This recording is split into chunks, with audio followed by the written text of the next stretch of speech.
What's going on, everybody? Welcome to Mixed Reactions. It was a great week of college and NFL football. This is myself, Paris resident and Paris native and Curtis, Las Vegas resident, Ian Blackwell, along with Casey Merritt, our Cowboy fans. And we're going to talk about how about them Cowboys a little later on in the show. But I just want to start with asking, how was your weekend, Casey? The weekend was fine, man. It was filled with football and relaxing and getting out of a hurricane that was in my area. Are you fucking serious? Yeah, there was a hurricane in the area that I live, so we traveled down south a little bit. We got around it. Didn't really have to deal with much of it. There was a lot of wind. That's the video I had on Facebook. I don't know if you saw. I was at like a beach and you could see the waves consistently coming at you. Okay, gotcha. Because you know what? I actually have a friend from, not even a friend, but a girl I work with from New Hampshire, and she was saying something about really, really bad weather. Like I think it was sometime last week, and yeah, that's the first thing that came to mind was how you guys are doing. But at least you're not sure if your roof is blowing off your house, but at least you're feeling good enough to do the Make it to show. mixed reactions.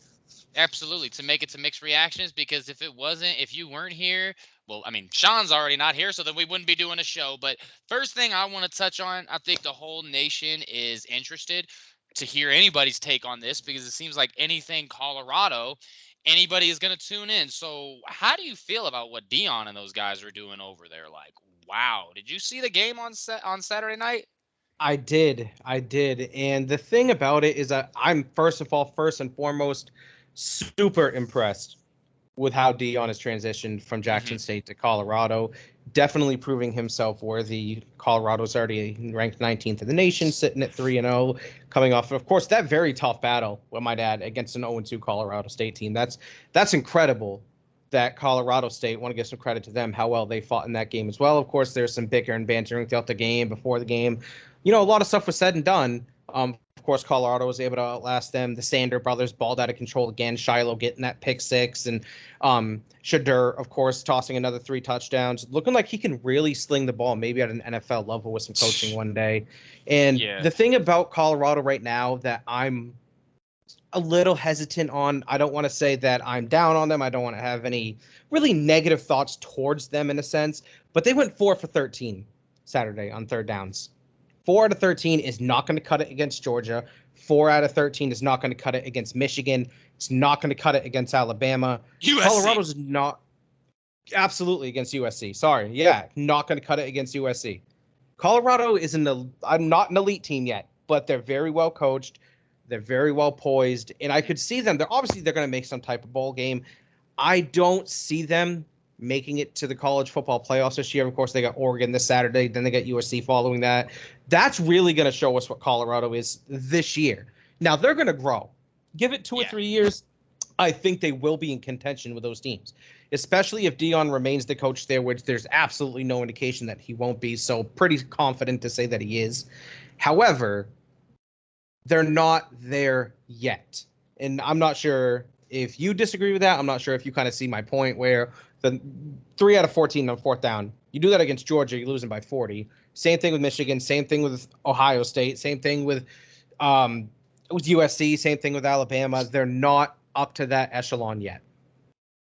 Yeah, no, I 100% see where you're coming from. And I echo that same sentiment. I think Colorado was great this weekend. Well, you barely beat I mean, it's a fucking rivalry game. I mean, shit. I mean, how many times has Auburn been absolutely dreadful? And we don't really give Alabama as much shit if they barely beat Auburn than if they barely beat Missouri or Kentucky when they're like you get what I'm saying? That's So, a little. I get what you're saying, but that's a uh-huh. little different. I feel Mhm. because regardless if Auburn is having a tough season or not, Auburn on their worst day probably isn't losing to Colorado State by just 7.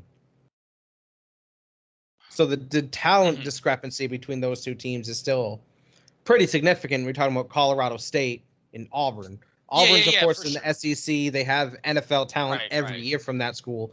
So that's a little different than from the Alabama almost just barely beating them due to the fact that even on bad Auburn teams, they still have some NFL level talent. Is there anyone in Colorado State that's going to have an NFL career, doubtful. It's possible, but at the same time, there's two different levels to it, I feel. So, in order for Colorado to get to that upper echelon, in order for them to be seen in that Alabama light, and what I mean is those type of games can't be happening. You know what I mean? Yeah, absolutely. And I think that before I just kind of touch on the Colorado State game a little bit, I think what Sean said kind of stuck with me, and it has ever since he mentioned it. This is really the Fab Five of college football. I mean, the Fab Five. You either hated them or you loved them. I don't think there's any in between with Colorado. You either hate them or you love them. I mean, to be honest, I was joking around Saturday. It seems like it's a bunch of boomers that hate Colorado. But in all seriousness, it's really turning into they're the hottest ticket in sports right now. I'm sorry. Yeah. Like I know we kind of talked before the show about, the NFL is always going to be king, which it is, and anybody that thinks it's not, I gladly fucking pull up the numbers for you. But yeah, they are the hottest ticket in sports. I mean, do you want to just go down to the funniest thing when the referee Saturday, I don't know if you saw the video, he said the penalty's offset. They immediately turned the camera to offset from the Migos. But I didn't notice that. That's pretty funny though. That's really good timing. But yeah, no, I mean shit. They gave Lil Wayne was on was it Big Noon whatever I think they were on game day this past weekend. And he marched out onto the field with them, didn't he? Yeah, I think he sung them out to the field. I didn't catch the pregame intros. My son was bugging me about gummy bears. But yeah, he marched out with them to the field. Colorado went up early.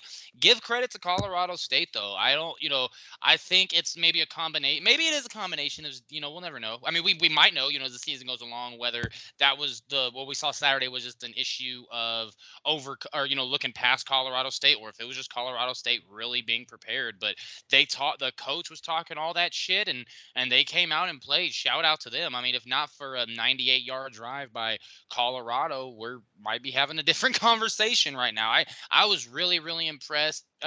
You make a really good point, because that's kind of what my first thought was when making the Alabama-Auburn comparison, is that Auburn's still a Power 5 school. They're still going to have NFL level talent, and anytime you have pros on a team, it's a little different. Colorado is, I mean, even on a bad year, Auburn's going to have some pro talent on that team. But that was my point. Yeah, I just think that Colorado, Shedeur Sanders, ever since I watched him in the first game against TCU, throwing absolute dimes. I was really happy for Shiloh and seeing he and Dion be able to share the moment. He wears number 21 as well. And it's going to be a huge test against Oregon this week coming up, man. I mean, Oregon's already been Texas, say that fucking 10 times fast without messing up. Tested against Texas Tech. They survived. A lot of people, well, Texas Tech, it's still you can't expect one of those Big 12 games to go on the road and, just expect somebody to roll over teams all the time. I mean, we could go back in history. There's been teams that have won national championships who got tested against a team that nobody. Shit, I mean, we could get on a whole tangent about that, but Alabama this weekend, holy shit, how about them? 17-3 against South Florida. What are you doing, Alabama? Now the thing with that, I do want to get back on Colorado for a second, just because I really enjoy talking about them, and I really just like what they're doing. But I don't think USF is getting enough credit as they deserve. I mean, granted, Alabama is a fucking mess offensively right now. They should have blown South Florida out of the water in theory, but Alabama at quarterback, it's still, you have Bama fans going back. I see the majority of them thinking that Milroe should be the starting quarterback. But I mean, South Florida was bringing they were bringing the pressure all game. And one thing I've learned both through playing sports, watching sports, anytime you have a scrappy team, which is what Florida State was, they made a really stupid penalty at the end of the game. I think they jumped off sides. But you have a team like that, you can stay in a game. You know what I mean? Yeah. You have the toughness, you have the grit to stay in the game. Yeah, absolutely. And I think, shit, that go back to our Colorado thing. I think that goes back to Colorado State. They weren't afraid of Colorado. And anytime you have a team that isn't afraid, I think football, you would think that logically speaking, these are grown men running. They should never be afraid. But I mean, do you think people weren't afraid having to play Lawrence Taylor? You don't think grown men were afraid? So there is an element of fear, especially in football. I mean, because, I grew up a basketball player. I watch a lot of basketball now. There's a huge difference in football, you could really get seriously hurt against a team that's better than you. You know what I'm saying? So there's definitely, I think, more of a fear element that goes into it. One element that I kind of, not element, but one example that I always think of is a game when I was in 6th grade, man, we had a team that was way shorter than us, and they they whooped our ass. But on average, they were probably about 5, 6 inches shorter than our shortest player, and it's just that dog mentality. I mean, because at the end of the day, the heart, or not the heart, but the yeah, you're the what is it? Not the size of the dog in the fight, but the size of the fight in the dog. And Colorado State definitely had some big dog in them this weekend. But Oh, they I sure did. I think that I think they did a good job with responding. I mean, Shador leading them 98 yards down the field for a touchdown. Beautiful drive, by the way. Made some phenomenal throws that drive. And who had the ball? I think who was it that had the ball first? Colorado State would have had the ball first. I think they scored, and then Colorado scored, and then Colorado scored first, coming the next time out, and then Colorado State scored. I mean, so they had to respond again. You know what I mean? Colorado, and they did. I think Shador, like I said, Washington makes since the first game. I'm a huge USC fan, huge Caleb Williams fan, but it's really, really cool, when you see any guy that really hasn't gotten the love or comes from an FCS school like Shador, be able to see succeed at a higher level like the Power 5 of Colorado. But really cool that he might be able to do something that his Hall of Fame dad couldn't do. How did did you always like, I know you're a huge Cowboys fan, how did you feel about Deion? Have you always liked Deion? Have you always been indifferent? Like, how you always felt about Deion? No, Deion's one of my favorite athletes of all time. Me too. Not even just for the simple fact that he played for the Cowboys, just of how of a phenomenal athlete he was. You got to think he was a center fielder for the Yankees. He played for the Cowboys. The fact that the man has played for the two most historical franchises in two different respective sports. I didn't even think about that part. Yeah, is absolutely mind-boggling, and he was phenomenal at football. Like, he was the number one corner in the league. You could have put him at wide receiver. He, for a long time, held the record for most kick returns for a touchdown. The man was special either way you look at it. He was exactly, yeah, absolutely. And he was a better football player than he was baseball player, but that doesn't mean that he wasn't a good baseball player either. The thing about Deion, well, I think it was the one of the playoff series that he had. I think he was with the Braves at this time. Yeah, he played for the Braves, and he played in 4 out of the 6 World Series games, and he led them, and he led it in triples. He had 14 triples in those 4 games. He was phenomenal. I don't think. No, not 14. 14 triples throughout the playoffs. I'm sorry, through a playoff run. Yeah, which led the whole conference, which is phenomenal. Wow, like, I didn't even know that part. I did not know that part. He's phenomenal. He's a phenomenal athlete. There's nothing wrong you could say with Deion Sanders, man. He was a revolutionary type player, was by far the best corner that's ever played in the NFL, and I don't think there's a close second to Deion. No, I mean, if you watch his old matchups with Jerry Rice, just explaining how he knew what Jerry Rice was going to do, he's the only guy. And I'm sure if you go back and we can go watch videos of old NFL players, like Deion was a dog, man. There's actually what you were talking about, how, with him being a dual sport athlete, there's actually a 30 for 30. I don't want to get it wrong. I believe it's called Deion's Double Play, but it pretty much talks about this, how he played in I don't know if it was a playoff game or a World Series game. And then the next day he flew to Atlanta to go play with his teammates. And I think he had a pretty good game, if I'm not mistaken. Yeah, 100% that happened. And I don't know if it was a World Series game or a playoff game. I don't remember, but I know exactly what you're talking about. And then the next day, right, he flew and played in a football game. Yeah, man. And Deion, like I said, man, crazy. I think that he's got, love him or hate him, I don't think there's really any denying that he has the sports world at this point by the throat, and it's going to just keep growing the more Colorado wins. Now, they have to go into Eugene. I've lived in Oregon, and it's, I've lived in Southern Oregon, which is about 4 hours from Eugene, and they bleed green and yellow. Granted, I think when they go to UCLA, because their attendance is so spotty, that might be a home game for Colorado when they go to UCLA, a home game on the road. But it's not going to be a home game this weekend. It's going to be the same environment as TCU, probably even worse. And you want to know the fucked up part? We're going to get enough of this when we go to the Big Ten. We play Colorado at noon Eastern. USC does. It's gonna be USC. I feel like, Pete, I feel like that was a kind of fuck you to USC fans, because they must have heard us complaining on the Facebook groups and whatnot that how are they going to keep giving us all these late games? Like, all right, you don't want a late game? You play Colorado at noon Eastern. Crazy, man. I still Is can't it a believe. neutral site game? Nah, I doubt it. I mean, cause shit, before Dion, I mean, I Well, could hold double on. check, but Here's it's my at point. Colorado. It's at Colorado. Why would they start at noon Eastern? Colorado's 2 hours behind an Eastern time zone. Are you It's telling gonna me start they're at going to 10 for them. start the game at 10 a.m. in Colorado? That's what they did when they played Nebraska, which fucking surprised me. That was my exact thought I too. I'm get like, it for Nebraska, but for number but it 5 was in USC? Colorado though. Oh, okay, I see what you're saying for like the USC fans. Yeah. Right. I mean, that's what my first thought was too, because I mean, maybe they're just trying to get the nation prepared to see USC that early when we have to go to Penn State, to Michigan, to Michigan State, which by the way are 3 hours. But it I mean, shit. Not even that. That wasn't my first thought that came to mind. But you make a really good point. But I mean, damn, those college kids, shit, like.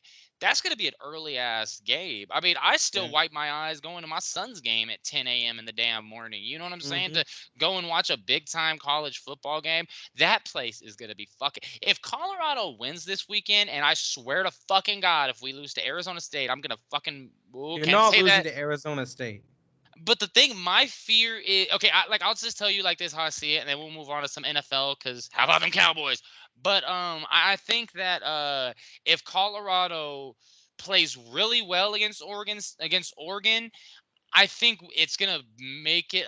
I think we're gonna win the fucking game against Colorado regardless. I just really think I that do we have too. an explosive offense. But I think if Colorado beats Oregon, I think that bodes better for them or for us at USC, because I feel like if Colorado really gets exposed by Oregon, I mean, in their defense, TCU game, they're out one arguably their most valuable player in Travis Hunter. I think they're going to come back more hungry against USC. I feel like they might be flying too high. I mean, that's a whole other discussion, flying too high if they end up beating Oregon. But I will say one thing though. I think this is going to be the weekend where Colorado, regardless of what happens the following week against USC, we could beat them by fucking 80.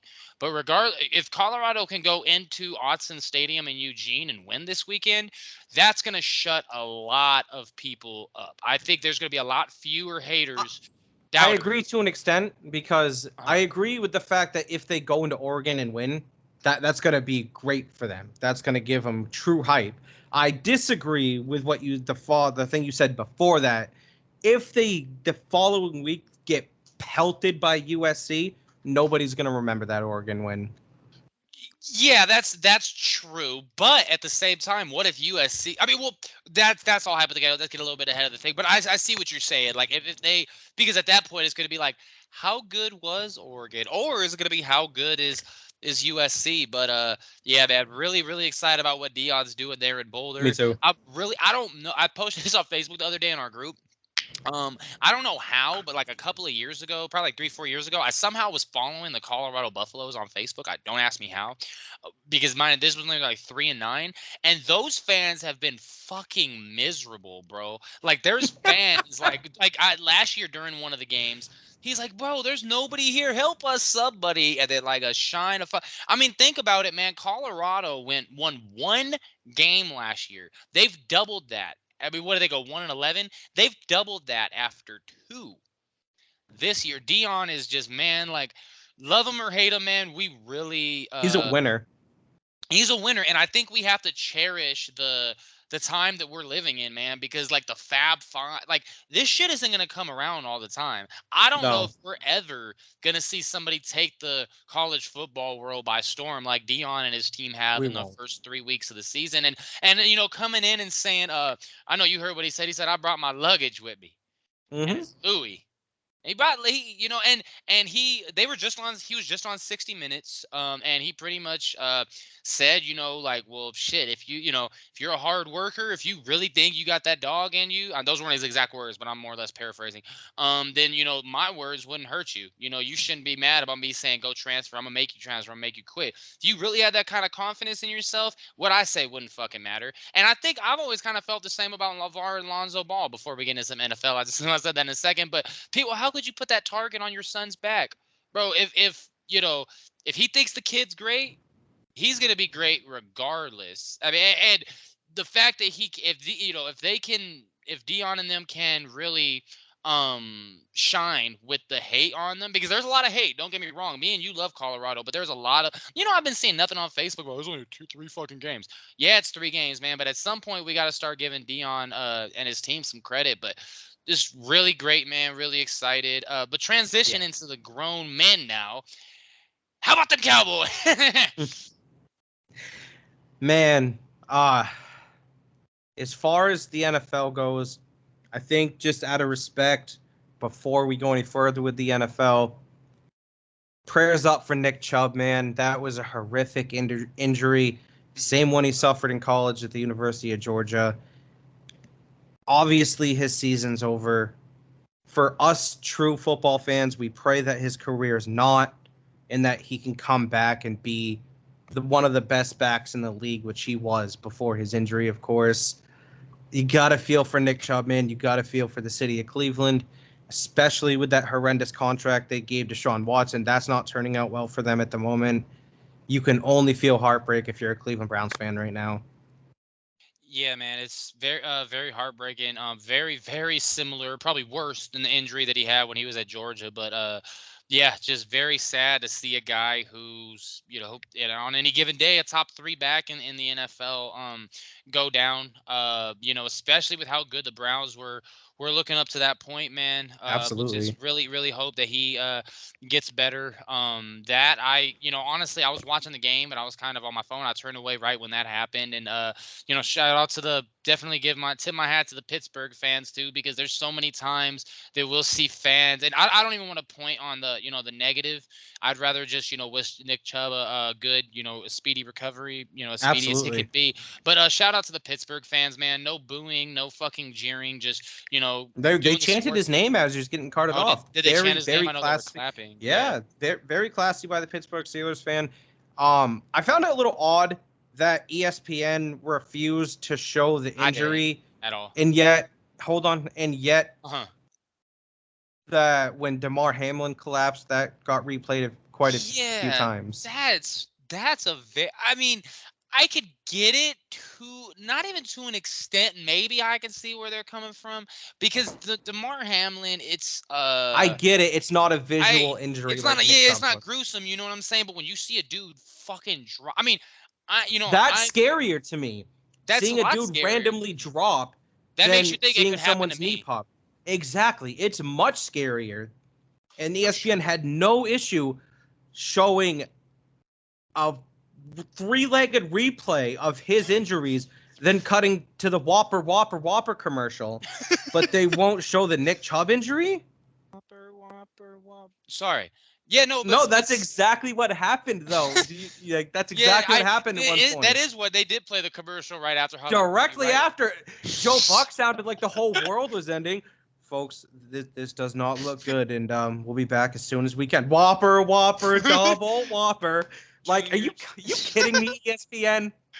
Hey, but seriously, I feel what you're saying though, because it's like, football, you kind of like, yeah, it's fucking. Same thing with the Kevin Ware injury. Like, they showed it once, and then after that, they were like, we're absolutely not showing that again. And I get it because it's gruesome. But you said with Gordon Hayward? Yeah. Oh, I forgot about that. Yeah, you're right. He snapped his shit pretty fucking bad, didn't he? Same thing with Paul George. Same thing with Paul George. Exactly. But the thing is, I get it. You're not wrong. ESPN has their reasons. They don't want to show the gruesome. Cool. I get it. Let's move back on to the actual football aspect of it.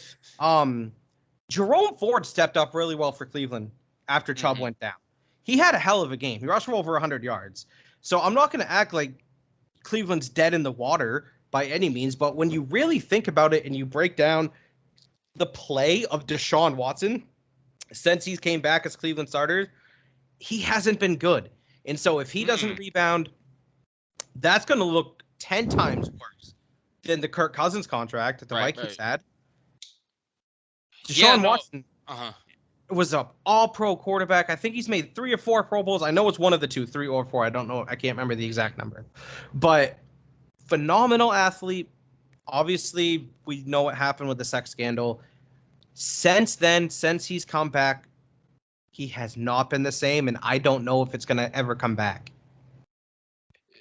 Yeah, and I think, I mean, because hell, I mean, you look at how when he did come back from his suspension last year, he was showing like, all right, I'm the guy, and now the Browns are 1-1. I mean, granted, their season's not over, but they just lost a huge piece. Shout out to Ford. I just added him to my fantasy team as well. They play. I double checked, but I forgot who they. I want to say No, not Cleveland. No, Jacksonville plays whatever. But yeah, man. I mean, if we've seen it time and time again in the NFL. They got the Star. Titans on Sunday. Oh, they got Did Tennessee win this past weekend? Yeah, they beat the Oh, they beat the Chargers. What is Chargers, going on right? with the Yeah. Chargers being 0? How are Oh you this my. talented with a once in generational quarterback being 0-2? How is this happening to the Chargers? They added one of the best play callers in the league, Kellen Moore, who was Dallas's offensive head coordinator last year. Go figure. But they cannot close out a game to save their life. I mean, but the thing with the Chargers, like it might just be a curse at this point. I mean, hell, it's been the last 4 years. Has anybody even like lost half of the games by one possession that they have? Like it's No. always like, I mean, shit. You look at week 1, they played Miami back and forth, lose that game. I mean, they were rolling against I mean, shit. They started off the game. I want to say 11-0. I think they went for Yeah. They somehow, yeah, they got a 2. They threw it to a Two-point lineman. So it conversions, was 11-0. You're 100% right. It was, yes. And the They Chargers, blew like it. you said, once in a And not even generational to quarterback. mention the wild card game last year against Jacksonville, how they blew that. That was Totally. just mind-boggling. My how favorite that video happened. was a guy that fell asleep because he had some money on the Jaguars, and his friend woke him up. And you should watch it because the genuine like excitement this guy exuded was like that of a child. But I just don't know what the Chargers' problem is. You have Mike Williams, who I've always been a Mike Williams fan. Since Clemson. Huge Keenan receiver. Allen. Well, I mean, yeah, Keenan Allen's about 90 fucking years old, but he's still balling out. I mean, he had a decent game good game this past weekend. You have just these guys all over the field littered with talent, and they just can't pull it out. I think, number one, that goes to show that in the NFL, you need to be able to put together a full 4 quarters of football in order to win the game, and they clearly can't fucking do that. So I don't know what they need to do, but they need to fix it.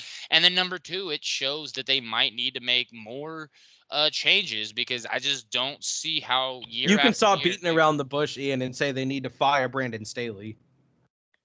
That has to happen. Some changes need to be. I mean, because if you're getting to that point, man, when you're just constantly losing, I mean, because you know about this to an extent as a Celtics fan.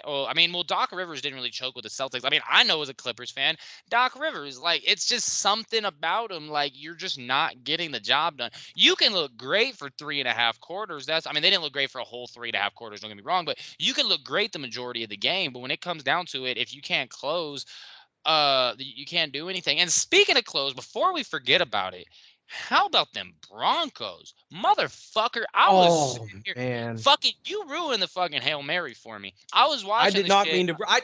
Don't be 15 seconds behind on NFL Sunday.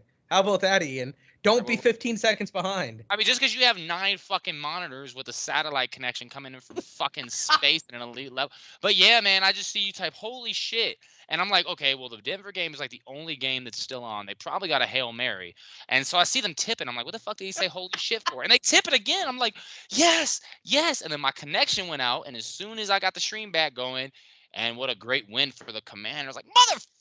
Yeah, no, they just choked on the 2-point conversion. And if you look at the replay, Russell Wilson had Jerry Jeudy wide open and he missed him. Didn't even look his way. Well, let's not even talk about the guy that Wilson had open like earlier in the fourth quarter and completely fucking missed him. 82. Can't think of his name right now, but I'm completely open.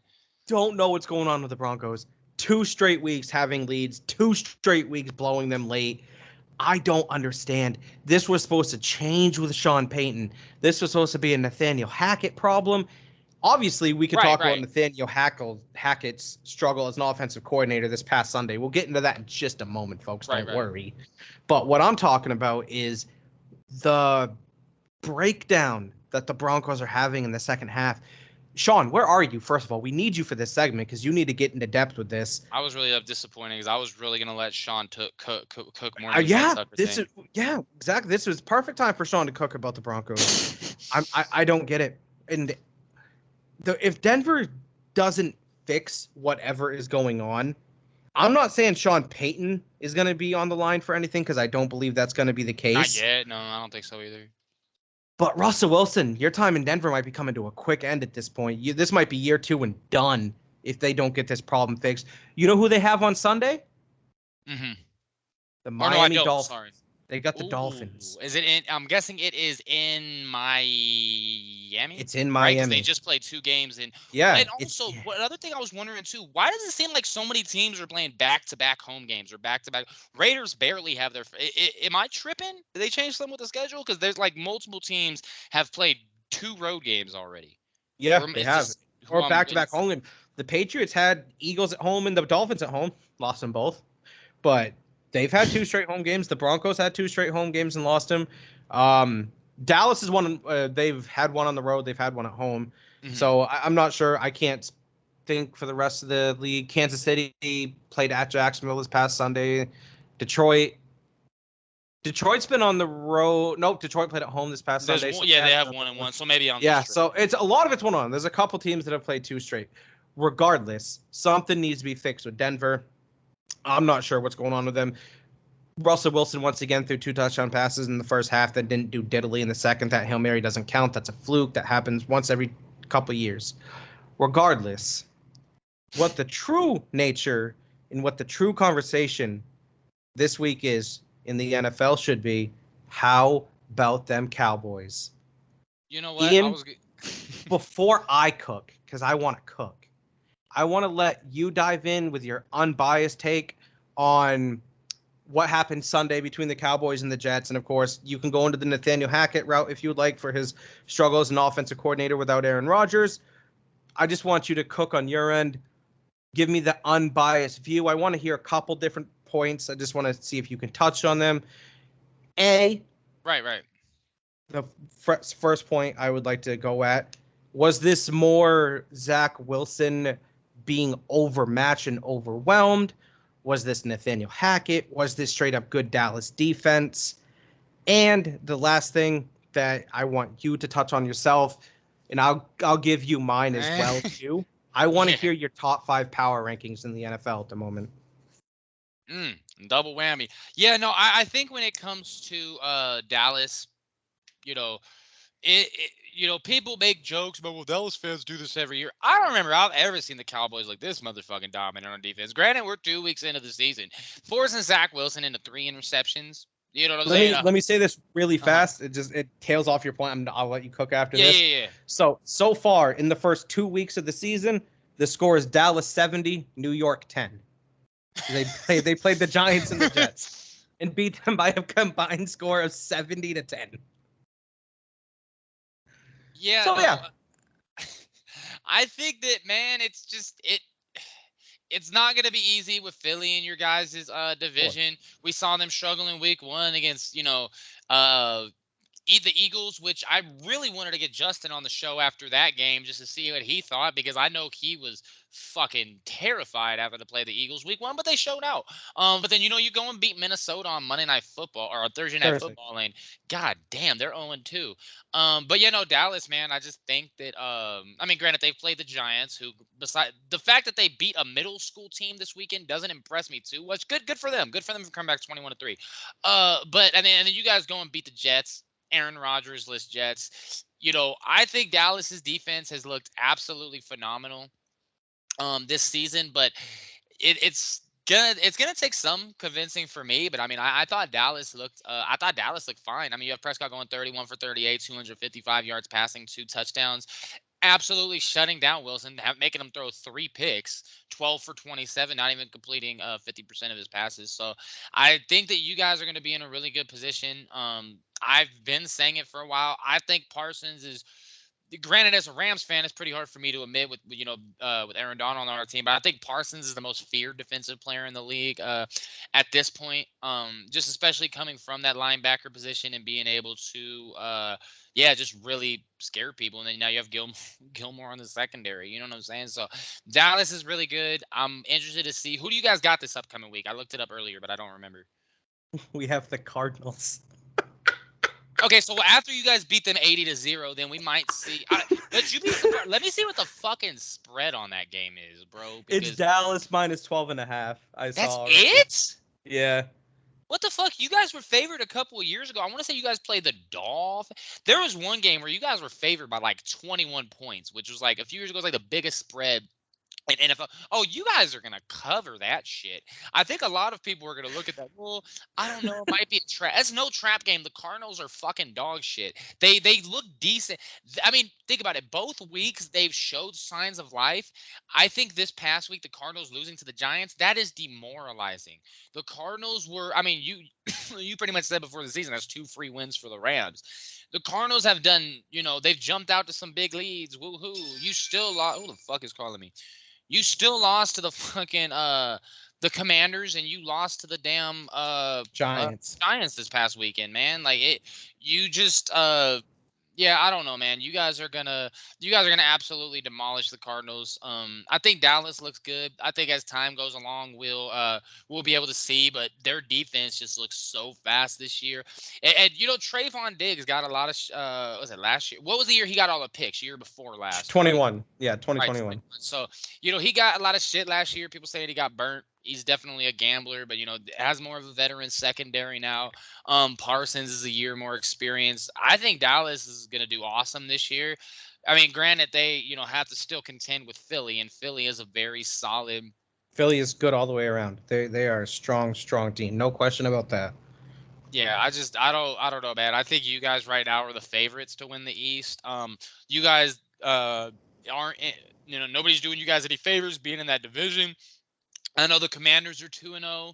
I don't really give a shit. They looked really good this week. Don't get me wrong, especially coming back against the Broncos. I mean, granted, that was the people. Denver. The refs blew the game. Denver blew Denver the fucking game. You don't blow it. They I mean, did. I'm all for calling it like I see it, and the refs made a terrible call at the end, pass interference way before the ball got there. But you don't blow a 21-3 lead and blow like you can't blame that on the refs. You put the game in the No. refs' hands. You got And to expect for some bullshit to happen. That's the way I. Here's the thing. Here's the thing with Dallas right now. They are playing with an all-time high confidence. I don't know what is gotten into them. I'm not sure if it's Micah Parsons becoming like a leader of the defense too. Like obviously he's been a great player his first 2 years, and this is mind-boggling for me to say. He looks more explosive this year. He looks faster. He looks stronger. His technique looks better. It seems like he's continuing to grow, which is super scary. Say if this is not Micah's prime yet, because most players don't hit their prime to about year 4, year Right. 5. Say Micah takes it up as another level at some point. We're really looking at Lawrence Taylor 2.0 when it comes to Micah Parsons. The He's scary that thing, good. he's 24 years old. He's 24. That is scary for the rest of this league. And Dude, I'm just saying, if you have a bad offensive line and just an average to maybe below average NFL quarterback, you're not beating Dallas this year. I don't care how biased that can sound. I get it. Dallas has their F games, but with that level of defense and that level of pass rush that we have, if you have a below average offensive line and a mid-tier quarterback, which is quite frankly the Giants, it's the Commanders, it's not the Eagles, definitely not the Eagles, but it's a lot of teams in the NFC. There's not many two great top-tier quarterbacks in the NFC anymore. They're all over in the AFC. Dallas will blow a lot of teams out of the water this year, and I think that's cool. That's fun. I like to watch stuff like that. Right. But it doesn't give me much indication on who they truly are as a team. You know what game I have circled? Week 5 at San Francisco. That's going to be a true test. That's going to be the biggest test of the season. I mean, what we're about to enter week 3. Once we do the show after week 5, that's when I feel like I can make a more honest assessment on how. I mean, who do you guys play after week 3? I just looked at it a second ago, but I pulled it off. So we have the Cardinals this week, and then we're at home versus the Patriots. I mean, not easy games by any stretch, but the real test, like Cardinals, you said, is going to come week 5, right? You don't think the Cardinals is an easy game? 2 minutes ago, you said after you win that game 80-0. Wait, did I say the Cardinals is an easy game? I didn't say it. Shit. Let's go to the booth after review. Merritt's a dumbass. No, but I don't know. I must not have meant to say that. But yeah, Cardinals, you guys are gonna beat them. Fucking, they're the school for the fucking blind. Yeah, yeah. And then after that, you said you guys play. You said at New England. That can always be a trap. No. At home versus New England. Oh, you guys are fucking crashing. I just think Dak is another year into it. You guys got CeeDee Lamb, you guys got Tony Pollard. I think the I think real Dallas test, has the like you best said, is defense in the league. I think they do Unbiased. because the thing. No, I get what you're saying. I know you honestly believe that. I can't really refute that. The only thing is, I mean, the offenses they've played. I mean, because the thing is, are the Giants really that bad, or did the Cowboys just expose them? I mean, And now Saquon's be hurt, it but that's as a it whole may, different they story. came back 28-7 versus the Cardinals. I know it's the Cardinals, Was it but you 28 still after have to 21-3? It was 21 points, 28-7? yeah, 28-7 at one point, and they Oh came back and shit. won. So that's impressive. They were down Hmm. 20-0 at one point. At one point, the Giants were getting outscored 60-0 throughout the whole season, but that's a topic for another day. They came back and they won the game. Yeah, no, and Kudos I to the think Giants. yeah, definitely kudos to the Giants. Now one thing I do want to touch on, because I know me and you were kind of joking about it a little bit, but how about the Rams and Sean McVay? Did the Buffalo Wild Wings make the call? Did Vegas make the call? The spread was 7.5. You're down by 10. Being a betting man, before I get your opinion, when the With spread is 3 seconds 7.5, left. Oh you my always God. buy the half a point. You got to be the most arrogant motherfucker in the world, or you got to be stupid to not buy the half a point. I would have bought the half a point and got the spread down to 7, and then that way I get my money back. But what do you think? Like, what was Sean McVay thinking? The game's fucking over. Play for some damn pride. At least try to get a touchdown and show you. Like, what's your thoughts on that, man? So here's the thing. There's 2 separate ways you can look at this. Now, the first way is Vegas needed that spread to get under. They needed to get the under on that. For the Rams to cover, right. Yeah, they needed the Rams to cover. They needed for that to happen. That's one way of looking at it because you have no shot of doing anything with that game. Nothing. Like you kick a field goal, time expires. You throw a ball in the end zone, time expires. You have no shot at winning that game. What's the point of kicking a field goal? You make it a 10-point game to a 7-point game. Whatever, I guess. However, I guess the other way of looking at it, and you'd have to be like, I don't want to say a delusional Rams fan to think this, but Oh, you almost nice. kind of have to be like really into the A and B and C and D and E level stats in the NFL because technically, say the Rams and the 49ers, right, finish with the same record, they split, they have the same divisional record, the same conference record, the same out of conference record, and finish with tied for the strength of schedule. The very next tiebreaker after that would be points for and points against. So if it goes 7 tiebreakers deep and the Rams win the division because of this, Right. we owe Sean McVay a huge apology. Sure, we can go with that if that's the case. So, because technically, if those 3 points are the ones that make up for it, then Sean McVay, you're the most hidden genius man on the face of the planet. But that's another, I guess, quote unquote theory that you could say as to why they kicked the field goal. Yeah, man. I mean, you know me. I fucking scream I screamed after I lost that Arabian soccer match in a bet earlier that shit was rigged. But that's a good. Now, what you're saying, Davidson diving is rigged. Davidson diving is never not covering the spread. We're gonna go to a match one of these days and meet our heroes. Davidson. I actually looked up their diving program on YouTube. Very, very exquisite. I don't. Whenever you made the inside joke about This man just said exquisite. whenever you made the joke about Davidson diving, you picked a good one because they have multiple videos on you. That's whatever. I'm fucking getting off topic. But yeah, what you're saying is once they, if it does get to the, you said 7th tiebreaker and they 7th or win 8th, by like a somewhere around point or there. 2 because that field goal, fine, whatever. But you would think that, damn, like if you were really trying to do that, you would at least give yourself more than 3 points of separation against the fucking Niners. You know what I'm saying? Like you got to think, like if Sean McVay was really thinking that deep, like damn, let's make sure that we get 7 points here to further separate ourselves. Or should it come down to that 7 tiebreaker? I don't know, man. There's been a lot of fishy shit going on. Week 1 after Colorado, because Colorado bettors absolutely cleaned out the sports book. It was like plus 800 money line, fucking went in and to TCU and won. The next week after that happened, UNLV, and I could pull it up. Somebody posted on Facebook, but it was like UNLV was plus 38, Michigan won by 30 or plus 37 and a half, some shit like that. Michigan won by 37. There's a bunch of games right by the spread.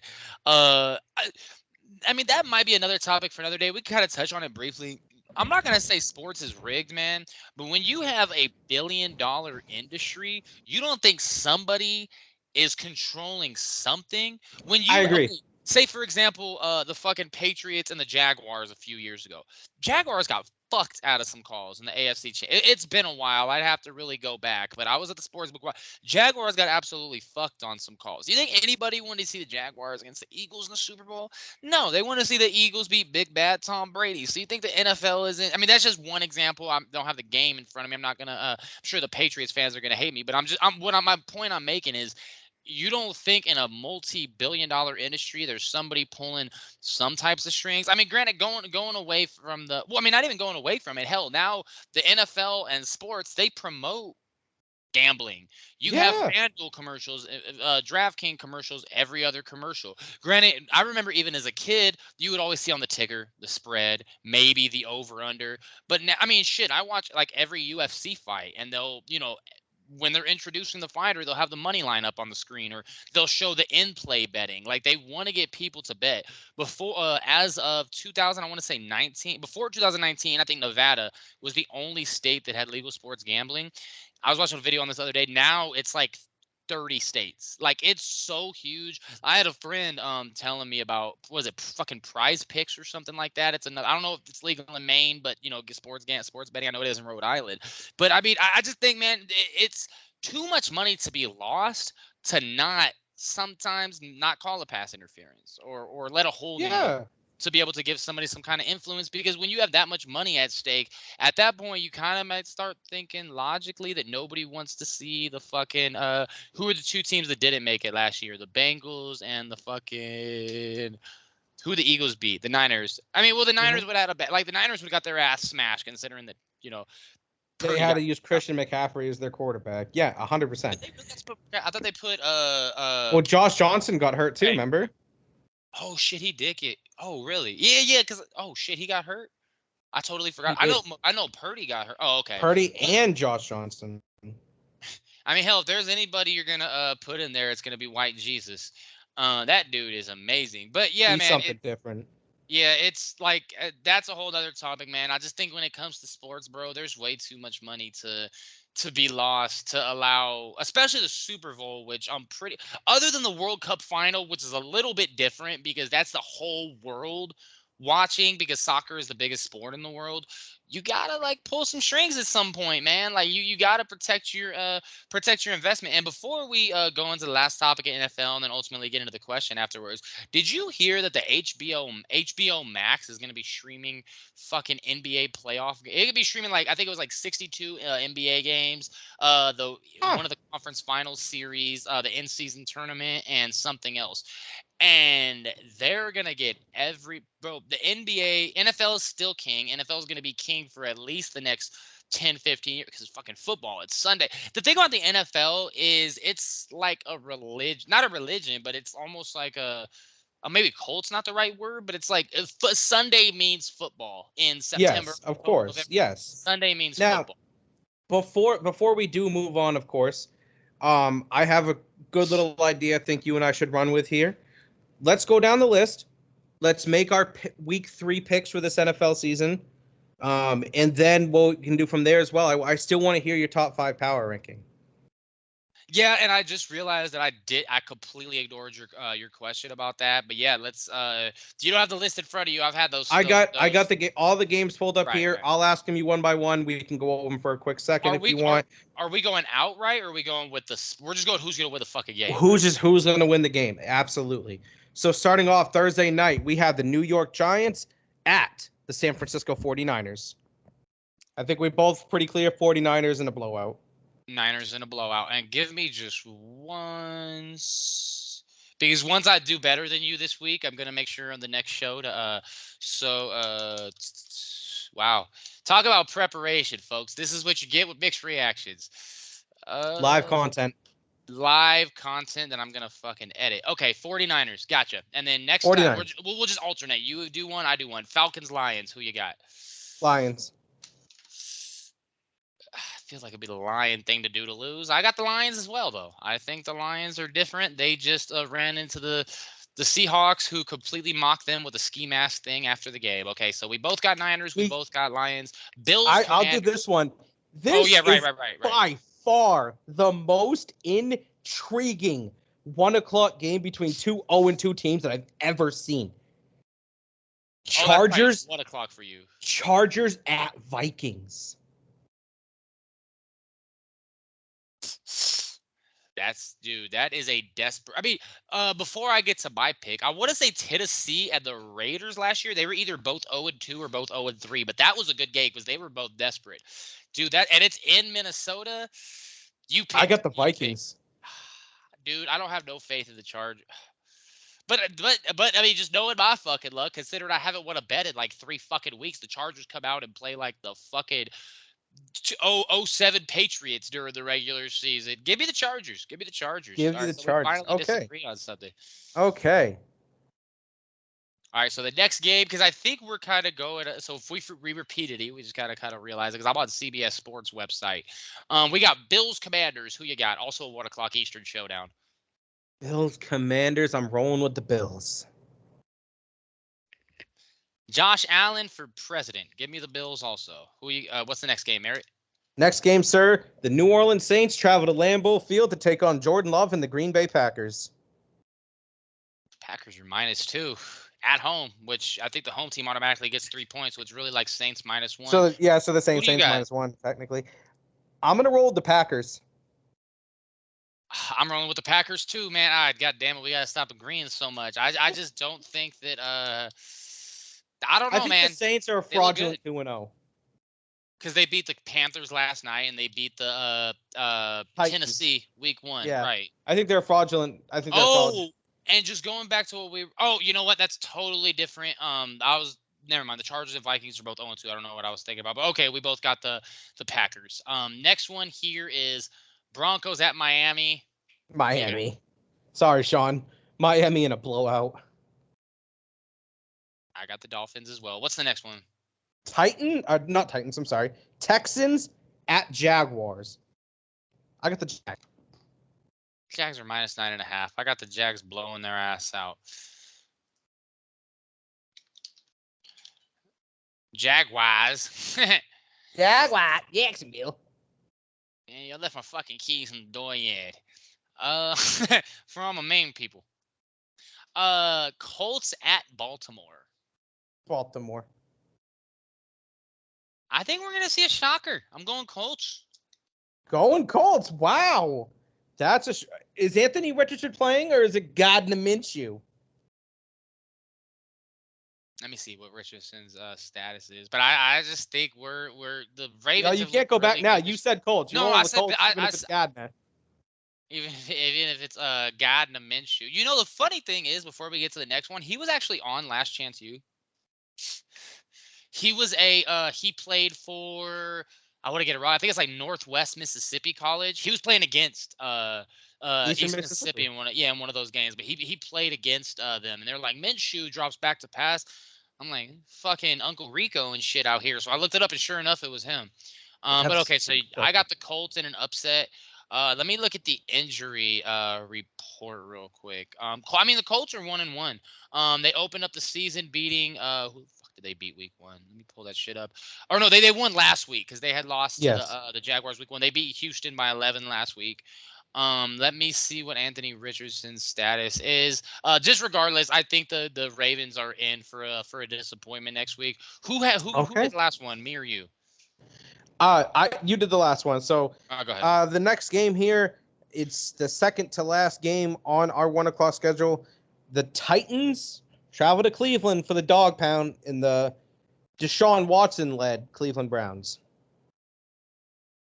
Give me Tennessee. Got a 1-1 Titans team that beat a Chargers team. disorganized Chargers team. You got the Browns at home. You got to think, though, the Titans are really only 1 point away from being 2-0. They lost 16-15 to the Saints. I mean, I don't know, man. With Nick Chubb to have season-ending knee surgery. Yeah, no fucking shit. His shit snapped backwards. No fucking shit. He has season-ending knee surgery. I don't know, man. I think next week Deshaun turns around. Give me the Browns. Fuck it. The Browns. All right. YOLO. And the last 1 o'clock game, you want to go ahead and let us know what it is? Oh shit, because we keep give me one. Live TV, folks. Can't get no better. Sorry, I accidentally almost saved that to my folder. My work's gonna get me in trouble for using my computer without authorization. So did we? Because I think as ours is kind of. Let me see. We covered Broncos, Dolphins, blah blah blah. Not Giants, Niners. Yeah, the last 1 o'clock game is going. 1 o'clock Eastern game is going to be Patriots at Jets. Jets are actually a 2.5 point underdog at home. Who you got? Give me the Jets. Dude, I don't know, man. I feel like a lot of people are going to be on the Patriots. I'm sorry. I meant to say Patriots. I meant to say Patriots. Really? Yes. Yes. Give me the Patriots. Do I have to stick with the Jets now? No, you're fine. That was complete typo. That was different than me who was looking up the injury report. You're fine. Give me the Pats. Give me the Pats. That defense, like I think Christian Gonzalez is the difference maker. I think give me the Patriots too. Fuck it. Got to stick our fucking keys in the Doyad this weekend. So at 4:05 Eastern, I think we're going to be solidified in this one as well. I think we're going to be pretty much almost steady even in the rest of the games here. There's one that I have my eye on for you. We have the Carolina Panthers. See that? We have the Carolina Panthers traveling to Seattle to face the 12th man, Geno Smith, in that high-powered Seattle offense. Give me Seattle.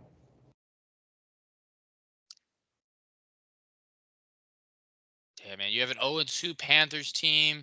They're led by a rookie quarterback who looks in over his head. I don't know, man. I mean, you look at it, they lost the first game by 14. I watched most of the Atlanta game the first time. It seems like the Panthers were just making really stupid mistakes last night. They only lost to the Saints by 3.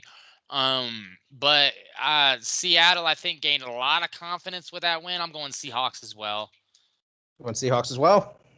Yep, and then the next one is going to be, wow, man, I cannot walk and chew fucking gum. Holy shit.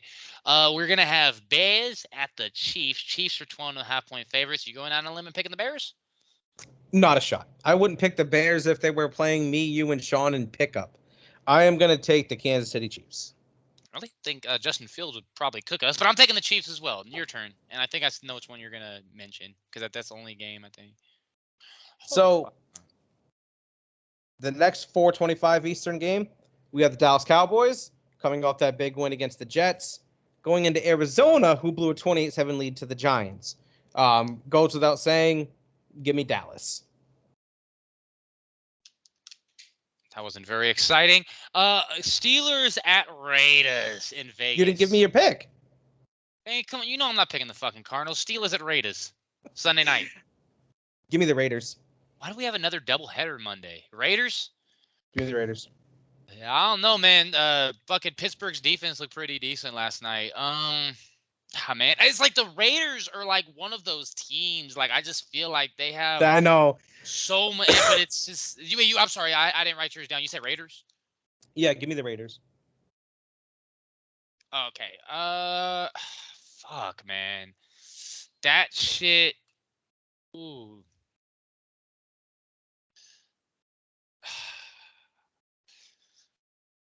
It's a home game. I mean, but the thing is, man, I'm going to just take a second to mull over this. The thing is, the Steelers play anywhere on the West Coast.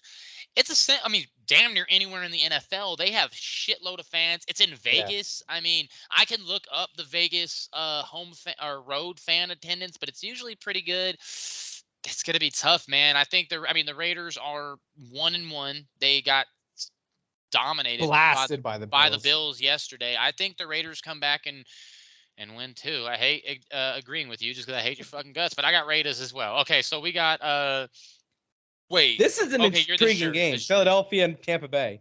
This is a very, very intriguing game. That's a tough win. It really is, because Baker's kind of had a resurgence this year. Seems to have a very nice connection with Mike Evans. They seem to have a very good rapport. Sunday. And let's not act like Philadelphia's secondary is out of world. Kirk Cousins ripped them apart. Threw for over 300 yards and 4 touchdowns with no picks. Cousins ripped that defense apart. I'm gonna roll with.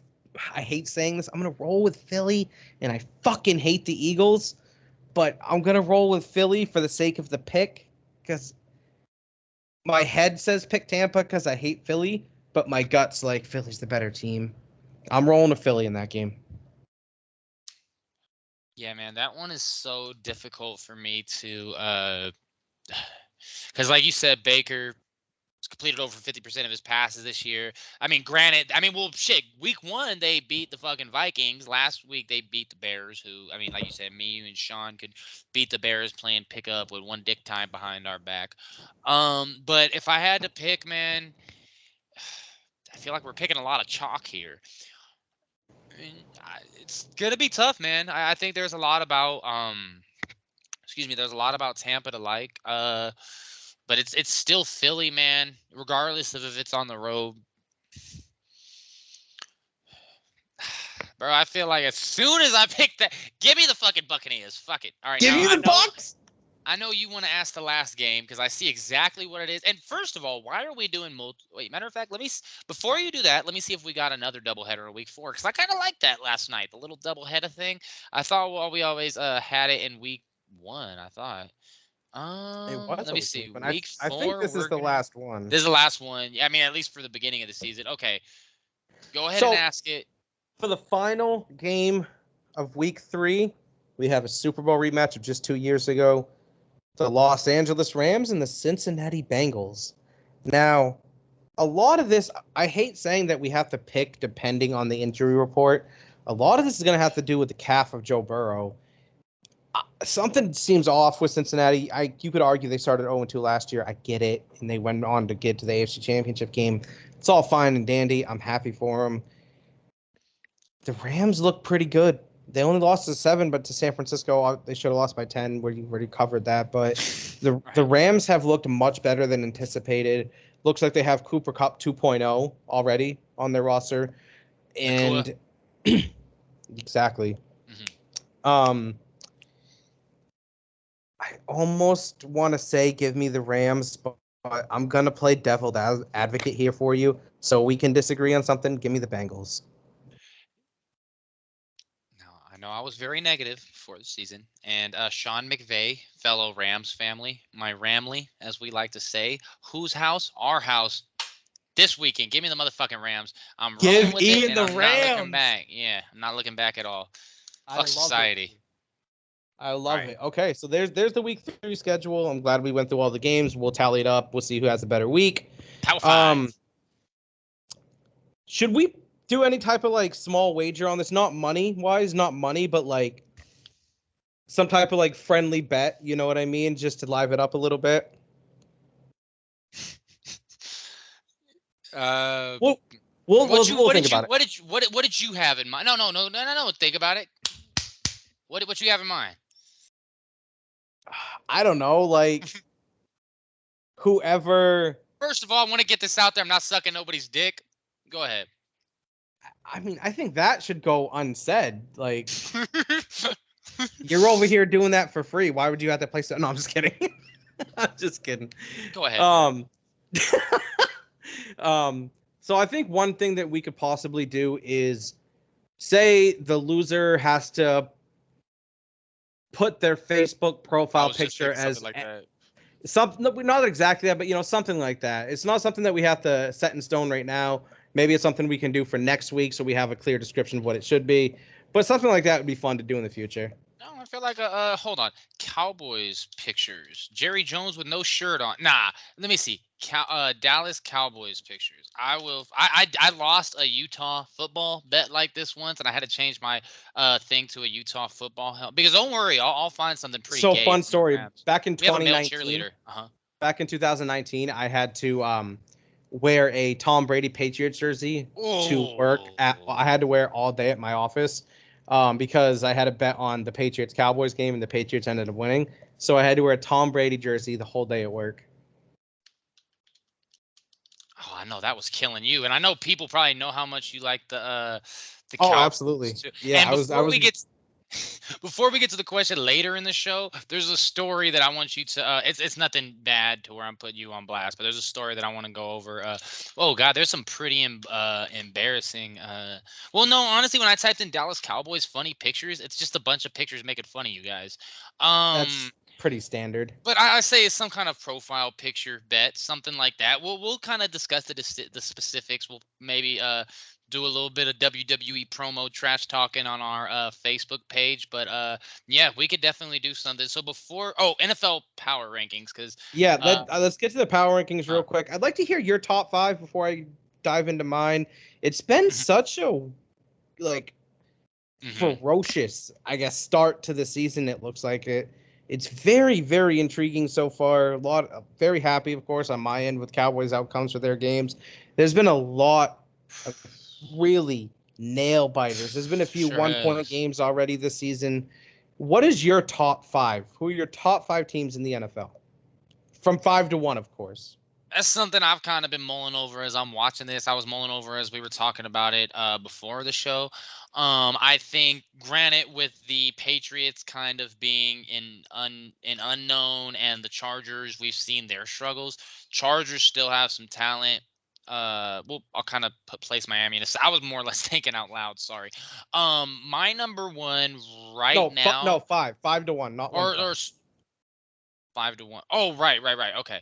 Wow. Why would I think that we're doing 1 to 5? Like, what the fuck am I in Europe driving on the fucking left side of the road? So if we're talking about 5 to 1, because I've kind of been just mulling over it a little bit. God, man, it's so hard because some of these teams that are 2-0 really haven't like shown us too Oh much. yeah, it's not. Yeah, You I know what get I'm that. saying? It's Yeah. um God, man. Uh, 5 to 1. I mean, because the thing is, man, it's so hard to put a team that really has. I mean, like Buffalo lost week 1. You know what I'm saying? Like, and then Baltimore, they beat a shitty ass Texans team, blew them out. Granted, they beat the Bengals, who we really don't know anything about yet at this point. Granted, Kansas City is 1 to 1, and they excuse me, they won their game this past weekend in a blowout, or 8 points over Jacksonville. But I feel like if I was to be putting them, it's just kind of putting the Chiefs up there for no reason. um Man, this is kind of tough. Um huh I'm looking at these teams. I mean, the Saints are 2-0. They beat the shitty ass Panthers. They beat the kind of unproven Titans. I, to be honest with you, let's fucking put. Man, I'm struggling over here, man. If you can't tell, I definitely am. struggling. I mean, because there's some teams that have shown no signs of vulnerability, but they've been playing shitty teams. There's teams that have lost to teams that we don't know about yet. There's teams that they've played good teams and they're 1-1. You know what I'm saying? Like, how good are the Lions going to be? But going from 5 to 1, just because of the simple fact that they're 2-0, I got Baltimore at number 5.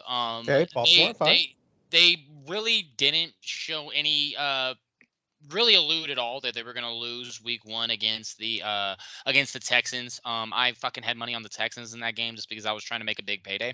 And I had no fucking actual inkling that they were going to win the game. But I mean, Baltimore's 2-0. They went into Cincinnati last week and won. Regardless of what you feel about the Ravens, like I said, they beat the Texans week 1. We don't know much about the Bengals yet, but they are 2-0 and they're on top of the AFC North, which, I mean, you look at the AFC North, there's really not going to be like that's going to be a tough division as well. So I've got them Yeah, number it's a 5. dogfight every game. Number 4. God, man, that's tough. I mean, because like I said, I'm trying not to play, bias into it with last, because I essentially already have my top 3. It's just 5 and 4 that I'm still just having a bit of a tough time figured out. Not gonna put Tampa in there. Granted, they won week 1 over the Vikings, beat a shitty Bears team. This past weekend. Fuck it, give me Miami number 2. I think the Dolphins, they play week 1 against the Chargers. And I know somebody's gonna fucking roast me and tell me I don't know shit about football, but that's fine. That's fine. That's totally fine. But they go into San Diego. Wow. They go into LA week 1, beat the Chargers by 2. Go into New England prime time. Did they retire Tom? Why the fuck were the Patriots playing Sunday night? Like, let's just talk about that for a second. Then I'll get to 3, 2, and 1.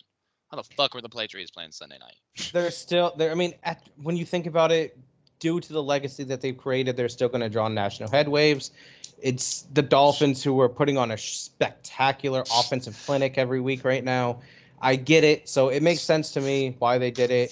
The Patriots were actually wearing some amazing throwback uniforms that even someone as myself who's I not a love Patriots those. fan, those red uniforms are beautiful. That was very, very nice to see visually. So I was satisfied with it. And it was actually a Yeah. decent game, too. You know, it came down to the wire at the end. New England is showing some real sturdiness to them. They're showing that they don't back down in the face of adversity. You would absolutely expect that from a Bill Belichick-led team, so I get Right, it. right. And what I said in the beginning of the year for New England, or before the season started, rather, is coming to fruition. They just don't have that quarterback. Mac Jones isn't that guy. They have no offensive weapons. Anyways, so the Dolphins are your 4. Who's your 3? I mean, it's just now I had 3, 2, and 1. I didn't tell you that I knew what order they were going to be in. Remember that. Gotcha. As far as that number 3, I gotta roll with Philly, man. I mean, because New England, they've fucking fought both games they've been in. So they won in Yeah. New England, game 1, which regardless of how bad New England, that's not an easy environment to play in. They play Minnesota primetime Thursday night, beat them. I don't think there's anything. I mean, the Eagles, people aren't talking about them necessarily like they did last year, but they're still 2-0, along with my number 2 team, the Dallas Cowboys. It's very hard for me to put the Cowboys at number 1. I know you guys have looked absolutely dominant. You guys have outscored the state of New York 70-10 in the first 2 weeks. I don't think anybody is doubting that. But it's just hard for me to put them past. I'm sure. Can you just guess who I'm going to put number 1 before I do it? San Francisco. Absolutely, San Francisco. Going into Pittsburgh and absolutely gang raping. Yeah, can we say that on live? Well, whatever. Okay, I don't know Our if I have to 23 edit that out. listeners won't care. I don't think, yeah. And like you said, we could recite Star Wars verse for verse, and we're not word for word, or we're not going to get copyrighted. But you go into Pittsburgh week 1, beat the shit out of them. I mean, they fucking dominated them in the first half, just It was a absolute beatdown. domination. They go into the Rams' house. Granted, that's always kind of a mixed environment. We Yeah. hung with them for about first 20 minutes, and then after they just showed their dominance. McCaffrey is just something else. He's a They're different beast. the thing I like about the Niners, man, is it doesn't seem like, because we've seen them do really, really well from the time that they went to the Super Bowl, lost that heartbreaking game against the Chiefs. They've never really changed their identity. They're kind of just a hard-nosed team. And now that McCaffrey really has this is his first, not his first, he got traded at the middle of last year, didn't he? To the Niners. Yeah. So his first full season with the Niners, I think they're a different beast right now, man. Granted, if they come out and lose to fucking Giants and Cardinals, then we'll be having a different conversation. But I just don't see anybody right now that's beating the Niners. So who do you got 5-1? Well, Ian, I like your list, and I think you're a good individual. I like you as a person, so don't take this personally when I say this. But how in the absolute fuck do you have a top 5 that doesn't include the Kansas City Chiefs? How? Their defense is the best it's been under the Patrick Mahomes era. Was every team I had 5-0 or 2-0? I mean, Yeah, what I have it for was Miami, right? Yeah, okay. Yeah, Gotcha. every team you had is 2-0, which is fine. Baltimore's good. I'd put Baltimore my 7th or my 8th slot. But my 5th, I got the Eagles at 5. They struggled against New England. Mm-hmm. They really did. They're 2-0. They're the defending NFC champs, so I'm giving them their respect. But New England had the ball down 5 late in that fourth quarter, and they were driving. And unfortunately, they couldn't convert a 4th down because the receiver couldn't keep his foot in bounds. Right. Cool. And then against Kirk Cousins and the boys, they took care of their business offensively. Jalen Hurts played a good game. But that defense got torn apart by Kirk Cousins. Right. It got absolutely shredded. Justin Jefferson, 159 yards receiving that game. Jordan Addison, the rookie from LSU, had a Whoa, great whoa, game. whoa, whoa, whoa, whoa, whoa, whoa, whoa. Jordan Addison is a USC Trojan, my guy. USC. I said LSU, didn't I? You sure USC. did. USC. Sorry. Out of USC. Right on. Absolutely phenomenal rookie. The Vikings are going to have a great wide receiver tandem for years to come. There's no question about that. However, that's not the point.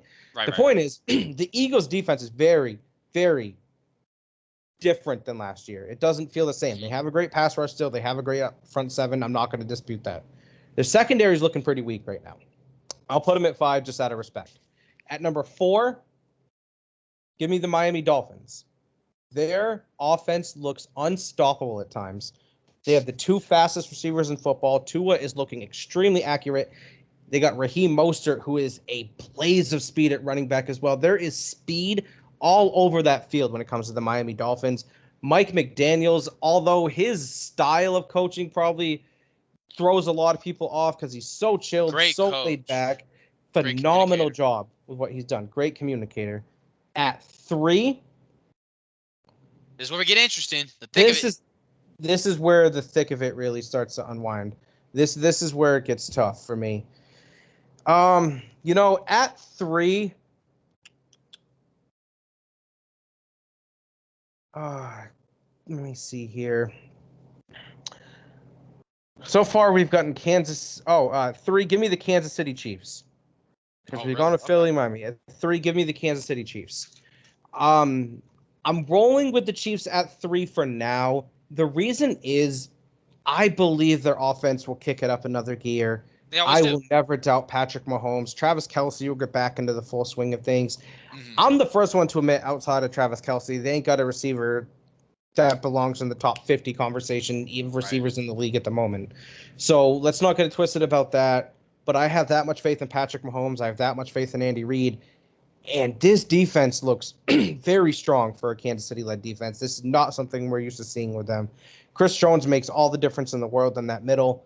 They were smart to pay him his money. It looks like they have a top 10 defense at the moment. They could easily finish with the top 5. Kansas City is looking great defensively. The highest point total on them was 21 when they lost 21-20 to Detroit. I'm very happy with how well they've played defensively. At number 2, same as you. Give me the Dallas Cowboys. I'm not going to put them at 1 yet. I've seen the struggles offensively, especially in the red zone. They went 2 for 6 in the red zone against the Jets. That's not acceptable. Field goals get you beat, especially in the playoffs. So I'm not ready to put Dallas at that quite level yet, because if you look at San Francisco's roster up and down, it's arguably the best roster in the whole league. But Dallas definitely still has room for improvements. I think Dallas has the best defense in the league. I said that early in the show. I'm going to keep saying that. I truly believe that. I think Micah Parsons is running away so far over the first 2 weeks with Defensive Player of the Year. I don't even think if there's a close second at the moment. He is on a mission. He looks like a different beast to me. I could not be happier with the evolution of Micah Parsons. But at 1, give me the 49ers, man. They don't have a weakness. You could argue Brock Purdy. Sure, that's fine. He's inexperienced. Guess how many games Brock Purdy has lost when he started them from start to finish? 0. He has not lost a game yet. He struggled this past week against the Rams. He didn't look that good. They still put up 30. We have playmakers. There's playmakers all over that field. Deebo Samuel, Christian McCaffrey, George Kittle, and they have Trent Williams, who's probably the best left tackle in the league. They're so deep at every position. Fred Warner is one of the best middle linebackers, if not the best middle linebacker in the league. They are strong all the way around. Mm-hmm. I don't see a hole in the 49ers, especially if Purdy can even keep playing at the level he's at. He doesn't really even have to get any better. And they're still dangerous to everybody. So that would be my 5. I would go Philly, Miami, Kansas City, Dallas, and San Fran. Yeah, and before we get into, we're going to briefly, I'm going to actually bring something up. I think it'd be hilarious to review. I don't know if we covered it in one of our podcasts fucking 35 years ago, but we'll talk about it in a second. But yeah, just going back to San Francisco, man. I mean, I can actually look up the let me look up the Super Bowl odds. Give me one. What the fuck is correct browsing? Current Super Bowl. I bet you they're number 1, and it's not even because, like you said, they don't really have a hole. I mean, it's the Chiefs, and I mean, I don't know when was this.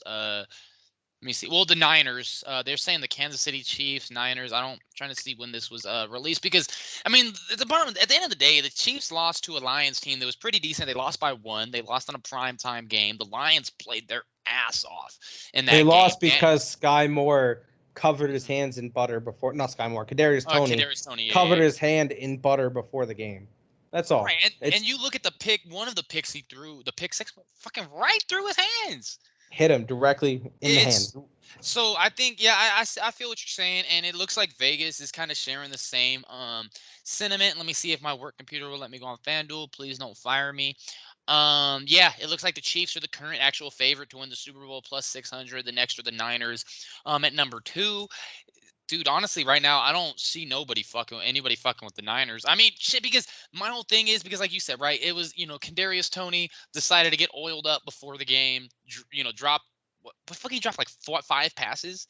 You know what I'm saying? Somewhere around the lines. And he dropped something like that. But at the end of the day, when you have a liability, I mean, you know about this as being a Cowboys fan. When you have a liability, that gets exposed a lot more. I mean, I think that gets exposed a lot more in the playoffs than your strengths actually get put on the forefront. When you have a liability, same thing with the NBA play. When a game matters, you're gonna see if they can't. I mean, granted, Kelsey scored a touchdown yesterday, and hopefully they kind of get back to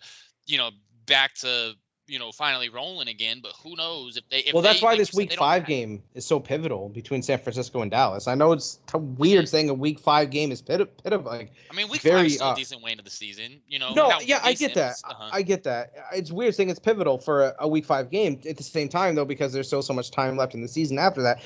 However, San Francisco and Dallas, by far, look like the best teams in the conference right now. I don't think that's even a debate. Like, by far. No debate. You guys have been the only dominant teams. I mean, granted, we had touched on, the Niners would have won by 2 possessions if Sean McVay didn't decided to help Vegas out from losing all those Colorado bets. You know what I'm saying? Exactly.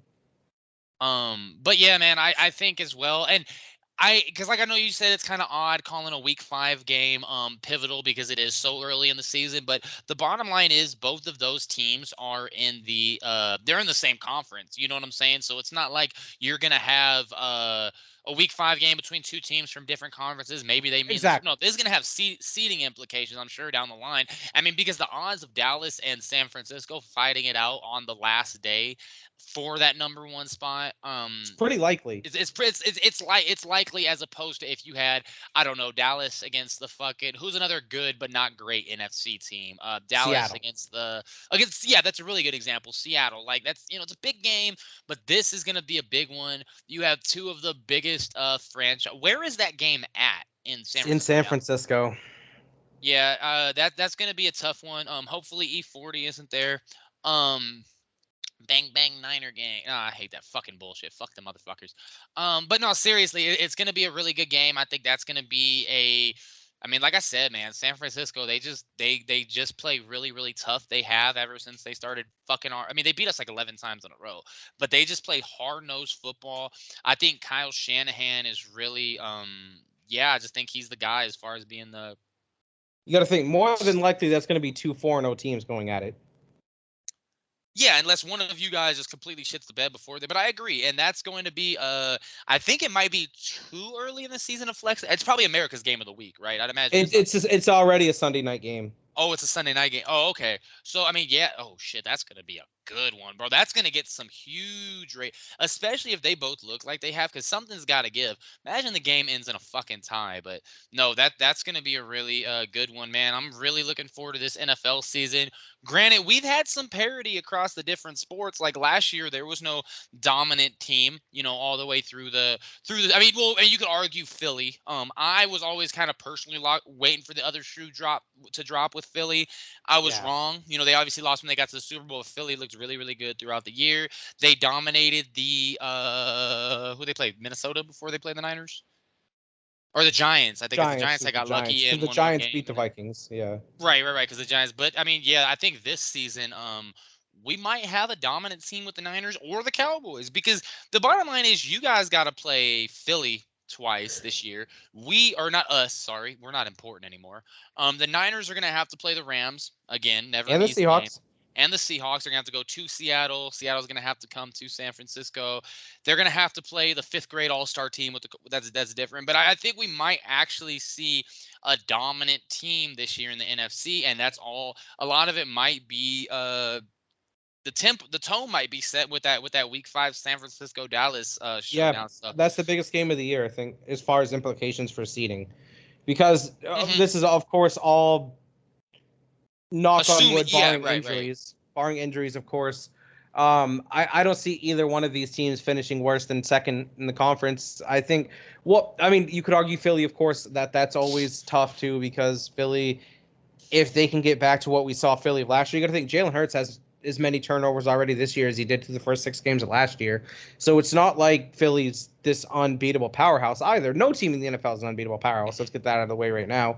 But Philly just doesn't seem quite like themselves yet. Something seems different. So I'm hopeful that Dallas is going to get the edge over Philly in that division. I can easily see San Francisco and Dallas both finishing with 13 to 12 wins apiece. So yeah, that's going to be an interesting one. I'm really looking forward to that, and home field because Dallas, man, and we talk about NFL, man, we just kind of get going. But one thing about Dallas is, granted, you have other teams that travel well, but you're never going to have to worry about another team overcrowding your stadium. I've been up north very seldom, but there's fucking you're in fucking Maine, bro. There's Cowboy fans everywhere. The Niners are probably a little bit more likely to have their stadium invaded during a big game by Cowboys fans than Cowboys fans are with Niner fans, but that's a whole different topic. But one thing I wanted to get to before the question, which I'm really excited to see what you have, because I think Sean's last week was really good. I want you to tell the story of when you went to a hockey game and you got an opportunity to shoot what was the prize? You had an opportunity to shoot a half, just tell the whole story. Fuck it, just tell the whole story. So the whole story, I was at a University of Maine and University of New Hampshire game. Of course, I was at the Alphon game. I didn't know they were playing New Hampshire. Okay. Yep, they're playing University of New Hampshire. This was for home ice throughout the conference playoffs. So whoever won was going to get a playoff game at home. And they were going to play each other no matter what. But the schedule had just worked out so perfectly. Last game of the year, New Hampshire at Maine. But the winner of that game was going to get home ice against the other team again the following week. So it's a huge game. Absolutely huge game. Sold out. I didn't have season tickets that year. So me and my buddy bought standing room tickets for that game. Last minute, got standing room tickets. We got in about 15 minutes before puck drop. Anyways. About midway, I'd say probably about halfway through the first period, a man in the suit walked up to my friend and I, asked if we'd like to go on center ice to shoot for a prize. My friend was actually going to do it first. However, he wasn't able to legally because he has played organized hockey within the last 10 years because he played high school hockey. So so they said, oh, okay, sorry, unfortunately, you're not eligible. I'd never played organized hockey in my life. So he asked me, and I'm like, yeah, I'm down. Why not? And so in front of, 5,500 people, I got to go on to the center ice of the Alphon. However, funny story is he hands me a stick, right? And I'm like, do you have anything left-handed? He's like, well, not on me. We just assume pretty much everyone's right-handed. I'm sure there's some in the locker room or something. And so I was like, so we're at the Alphon Arena and you can't give me a left-handed stick. All right, let's go. And so I walk out onto the ice, and the goal of it was there was a cutout, like a goalie cardboard cutout. Yeah, I've seen it at the hockey games. A very small cutout at the very bottom of the net, like at the very bottom of So it was a goalie cutout, and what it had was it had a little hole in where like the stick would be. So almost you had to shoot it like 5-hole, just the length, the size of a puck. And so if you hit the goalie, you got an iPod Shuffle. But if you made it through the little hole in the net, the prize was a car. What the fuck? I got 3 shots at it. Missed completely on the first shot, hit the boards. Oh, you got 3 shots. Okay. So I reassess, but I reassessed too far the other way. Missed completely on the second one again. This one was really close, though. Just barely skipped by the board. Third shot, got decently close to getting it into the actual hole. Like, decently close. But I did hit the cardboard cutout for the goalie, so I got a free iPod Shuffle. It was pretty cool. Big deal back at the, what year, before you go on, what year was this? 2011, I believe. Damn, they couldn't even give you an iPod Touch. Broke No, it was motherfuckers. a little iPod Shuffle. Nice though. Free music. That's a good story. I'll always remember that one. Gotcha. Wait, so you said the second shot you hit the goalie, and then so after you hit was it just over? Or did you get a third shot to win the car? No. The first shot I missed by a lot. The second shot I barely missed. Oh, so okay. it's I kind missed of that cool part, because right. on my last attempt I hit it. He's like, but that's wild, man. Like, we're in a fucking hockey. I mean, not even any. I can understand if you were at some fucking rink-a-dink. I mean, you're at the universe. For those that aren't familiar, and I'm sure Maine. By the way, Maine is my adopted college hockey team. Vegas is hockey is a very big deal here in Vegas. I'm always gonna be a Maine hockey fan, just because I mean, shit. I mean, through Barrett, through Casey, I kind of adopted him. And Number here one we go. But recruiting they didn't class have a this year. single left-handed stick in the. Oh fuck yeah, you guys are gonna be good. We're gonna be good. But I mean, the whole fucking arena. I mean, you think too, and that game was No, definitely on there was definitely TV one in the somewhere. arena. Like there was some left-handed players on Maine, so there was definitely left-handed sticks in the arena. But when they have somebody do it, they just hand the guy a stick and he just gives you the stick afterwards. You know what I mean? It's not like they give him a choice; they just give him a stick. He was just doing his But job. That's hilarious, bro. That's wild. Yeah, no, I never had no 5,500 people watching me. I remember when I played basketball in like 5th grade. We went to a high school game and they do that whole it was like me on one end and my teammate on the other end, whoever could make the most shots within like, a minute one, and you could lay up was whatever. And bro, I miss fucking it's hard when you have people fun watching fact, you, bro. fun fact about that game: Maine won 4-1, and then we went on and beat them in the playoff series the next week. That's so, dude. See, honestly, like I get, and before we get on to the question, because I'm really excited to hear what you have to ask. I know March Madness is the one and done makes it great. Man, sports like basketball, hockey, where things can just take those need to be decided in series, bro. Yeah, Because like, especially basketball, I get the March Madness thing, one and done. That's why everybody shows up, because no fucking way Fairleigh Dickinson is beating Purdue twice. I get that. But with like basketball especially, you need to have a series, bro, because the shit just might not go in the basket. And the NBA playoffs, we always find out who the best team is. Like injuries, we can talk about that whole other thing. But absolutely. because we always find out who the best team is, because to beat a team 4 times out of 7 is very difficult. So definitely good to all my Maine fans, we got 2. How about you? I've been doing my homework. Okay, time for the question. Motherfucker, you knocked my potatoes down, bitch. All right, go ahead, Casey. All right. So with my question, first of all, credit to Sean. That was one of the best questions we've ever had last show. Oh, That was yeah, dude. phenomenal. I've been thinking about that. That is something that I had thought in my head, but I had never. I liked your. What was his answer? Do you remember?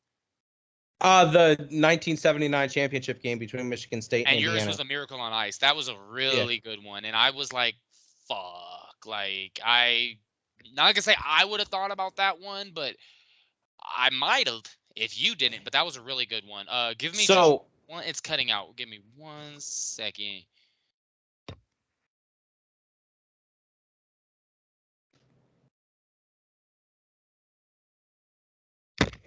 That was my fault. All right, go ahead, Merritt. I'm sorry. Go ahead with the question. so my question is actually kind of the vice versa of that question. What's a sporting event that you went to that you regret going to? Man, shit. See, man, because I'm low key. Hold on. That's tough, man, because I really appreciate any time I have away from these pregnant ass motherfucking cats. Only one of them was pregnant. She gave birth to 4 kittens. If you're looking to adopt the other 2, gladly drop you my number on Facebook. That's a good dude. I've actually thought about that, bro, like a lot recently, because like I say, there's 2 that comes to mind, because I don't really want to give people any spoilers. There's definitely 2 that comes to mind.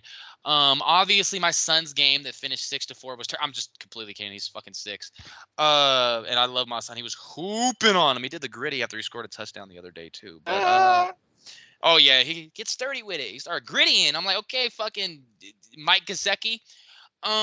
Number 1, it's tough for me, bro, because it's in Vegas. It is in Las Vegas.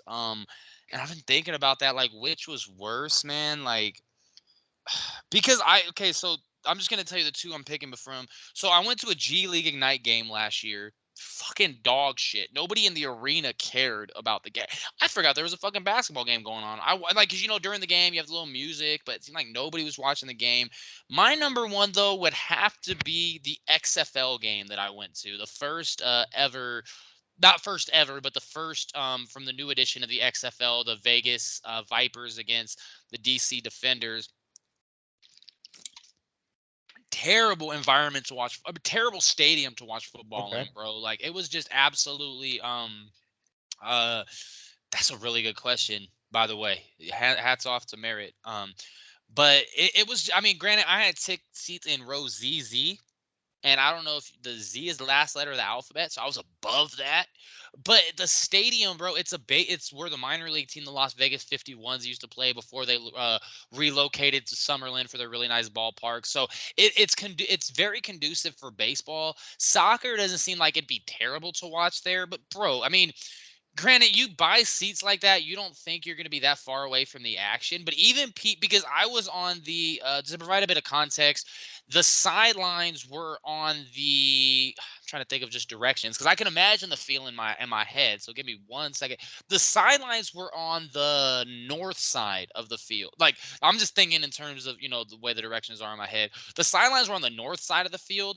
I was at the very back of the south side of the field. Oh man.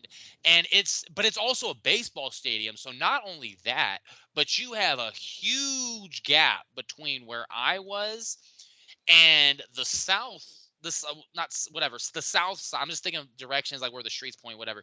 Like, where I was on my side of the field, there's a huge gap between me and that sideline. So like, it'd be different if I could see the players interacting, even though I'm pretty far back. But it was like, bro, like, this is the fucking worst, because on the side of the field where the players were actually on, there's no stands behind it. There's nothing behind the end zone on the on the one side and the other side there is. But terrible environment to watch football, man.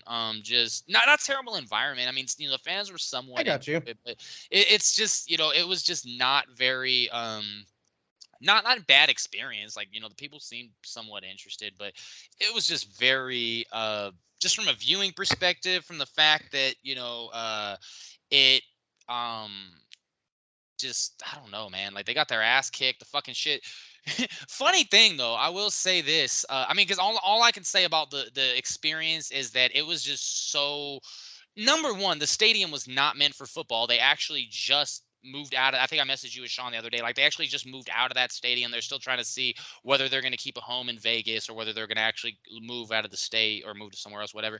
But it's just the field isn't made for football. I think it looks better with soccer personally. But not only that, it's just the XFL. I mean, at least in Vegas, man, I thought we would have at least a little bit more love, because it seemed like people kind of show up to anything out here, just because whether you're out of town or whatever, people kind of want to see a game. But the crazy thing is, the funny thing is, like I said, I bought seats in the very last row, and I want to say rows like. So the stadium seats like 5,500, and the rows go from like A to Z, but only rows Z, like going backwards, Z through, I want to say, like Q, are Sure. under covering. So it started pouring rain, and I'm outside at halftime, like, Joshy, I don't know if this game is being canceled, bro. Like, people were just leaving. People were literally leaving at halftime. It was like a 7-point game, and I'm like, did the game get fucking canceled? Because I mean, even though football, they'll play in the rain, lightning. You have to think about lightning. So I was like, oh Yeah. shit, did the game get canceled? So I had smoked, do what I do, smoke 9, 10 cigarette. No, I'm playing, probably smoked like 2.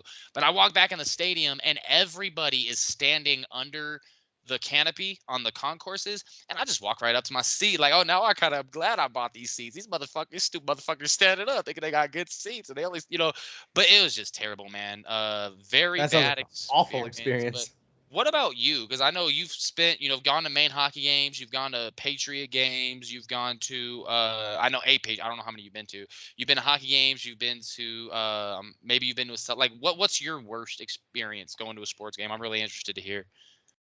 So my worst experience going to a game, like going to a game that I regret going to, is kind of a different story than my worst experience out of a game. Or The give me game that both. I'm Give me both. We got time. The worst experience I had at a game, I'll go first, was a Maine hockey game against Boston University. And the reason that it was the worst game that experience was just the way that it unfolded. So going into the third period, Maine was down 4-1. And Maine was kind of having a struggling year. So they weren't top notch this year, to say the least. BU was ranked 6th or 7th in the country, so everyone thought it was going to be a blowout. It was just the stadium was still packed. It was still fun to go to at the time. Right. Maine scores 3 goals in under 8 minutes in the third to tie it at 4. And when I say this place is going bonkers, the Alfund was rocking. So there gets to be about. Looks like it's going to be a tie because at this time there wasn't shootouts that decided the winner. It looks like this game was going to end in a tie. There's about 6 seconds left in overtime. Maine actually had the puck in BU zone. There was an errant pass that gets picked off, and I can't even remember this player's name anymore for BU. Gets a breakaway, puts a nasty move on the goalie, and scores. Right. Well, when he does this, I had first row seats. Like I was sitting in the front row. I had to all season long with my friends. Behind the goalie that he just scored right behind the glass. So that's where our seats were all season. He skates right in front of us, and all you see is all the BU players jumping on him. Cool. I get it. I get home that night, and I'm just flipping through the channels, and I'm watching SportsCenter. And so what happens is it gets to the top plays. Guess what number 1 was? Was the move that nice? It was. It was number 1 on SportsCenter's top 10 plays. What year was this? 2012 or 13, one of the two. Boston University, right? Yeah. Terriers. Anyways, what ends up happening is the camera pans over and you can see my depressed face. What year was this? It was 2011, 12, 13. Sorry, go ahead. Yeah. Anyway, my memory's terrible. I don't remember the exact year. It could have been 2010. I don't remember the exact year. Anyways, you can look the highlights up on YouTube too and see it. And so when it ends, you can see my depressed ass face when the camera pans over. I'll be looking for that shit all night. It was awful, man. But the game that I had that I officially regret going to, as much as I hate to say it, it was an NFL game, and it was the Patriots versus the Vikings. This was 2010. The reason I not even disliked going, but just the whole trip and the aspect wasn't the greatest. And the way that the tickets ended up forming, I was sitting by myself the whole game. I went 5 friends. The way the tickets unfolded, the only way that we could all get them and be somewhat close to each other, one of us had to sit by themselves. I was like, you know what? I'll do it. So I sat by myself the whole game. Obviously, I was surrounded by people because it was in Gillette and it was a full house, but I didn't know anybody. So it was just a weird experience. We took a wrong turn out of Gillette for a little while, and then that's where the whole "if you don't want to go to New York, I suggest you turn around" joke comes from, that Sean says all the time. Because I said that to my friend who took a wrong turn out of Gillette. He's like, I don't know where we're going. And I'm like, well, unless you want to go to New York, I suggest you turn around. And so just the whole experience, I regret going to that game just because, A, the Patriots won. It made it annoying. I hated the Patriots at the time. I don't hate them so much anymore, but I was a diehard against them. They were playing one of my good friends. They were playing his favorite team, the Vikings, so he bitched the whole way back. Just an overall annoying experience. Yeah, man, I can't even. Dude, I'm gonna be searching for that shit all night. I'm gonna message you that shit when I find it because I don't think you can find BU top 10 plays 2000 whatever. I don't think you're gonna find that. I'm sure you search for it. I looked for Boston. I see Boston University 2011 hockey highlights. So 2010, 2011. Were you still in high school? Try 12. It was 2012. So 2011, 2012 season. No, 2012, 2013, I think. You can find it if you type in, go to YouTube and type in Maine hockey versus BU. It was a game that was showed on NESN, on New England Sports Network. It was on. And so you can see the highlights right there, and you can see my depressed ass face. Hold on, I'll go to the YouTube video real quick before we get off here, and I'll send it to you, and I'll show you. And I'll Oh, tell is you. it Connor Lean? Is that who it was? No, that guy played for Maine. Hold on, let me find this for you real quick You know here. what? Yeah, I was about to say I could probably just Google the fucking schedules that far back and then just find it that way. Because Maine hockey defeats BU. That's absolutely not. So what you're gonna want to look for, I'm gonna send it to you right now. I'm gonna send it to you on Facebook real quick. I know this isn't what we're supposed to be doing here, but I'm gonna send it to you on Facebook. So I just sent it through Facebook Messenger. Okay, and then so what you'll see when you go to you can actually see me a lot in this video because anytime Maine scores, you can see me pumping on the glass. Like in the second period, right? In the third. Oh, so you wait. Oh, wait, hold on. Because you said it went to overtime, so then they switched to. Yeah. Let me see. Hold on. Let But me when get you to the can see very end. when you can see my depressed face is at the. Give me 1 second. I got the video pulled up. I'm in overtime right now. Oh, okay. Here we go. He's going down the ice. Was it second overtime? Oh, wow. Oh, overtime is ending too, and he goes. Rodriguez? Not a fucking. Yeah. Hold on. What the fuck are you wearing? Oh, damn it. The Hold on. green sweatshirt and the Celtics hat and the Red Sox hat. And the fucking you look. Hold on. Oh yeah, because I was like, is this the right video? But this is the one you sent to me. Hold on. You said with the red. Damn it! I keep fucking hitting. We'll get off. It's here. just a quick glance. It's the best. Probably is at 7:18. Hold on. Let me see. 7:18. Like watch it from 7:10 to 7:18. Oh shit! With the green jacket, with the motherfucking like a. Yeah, look at my. Can you see my facial expression? Like look how bad and defeated I look. Looks like you got the fuck up to leave. To be honest with you. Oh, I did. Dude, that was number. Wait, I gotta watch. That was a nice fucking move. So wait, so you said pretty much if they didn't score there, it would have been a tie. Yeah, it would have been a tie that game. Dude, yeah, no, that's wild, bro. And then you're going through. I mean, what are the like? Granted, it was a nice goal. You know what I'm saying? Definitely a big time play. But for it to be, you said number 1 on top 10. Yeah. Holy shit, man! Nah, you're famous to an extent. that's wild, man. But yeah, those are my two for sure. Yeah, we'll say before we get off of here because we've been going for about an hour 47. Because I know I said the worst, or no, you said the worst game, like the worst experience, and that's kind of the worst moment. The worst experience was definitely being at that game. The worst moment, because that just kind of sounds like a heartbreaking one. God, I really haven't been to too many close ass games. Before we get off, not even to downplay your story, but yeah, man, like I remember, like, see, because people think that going to the game and betting on it is great.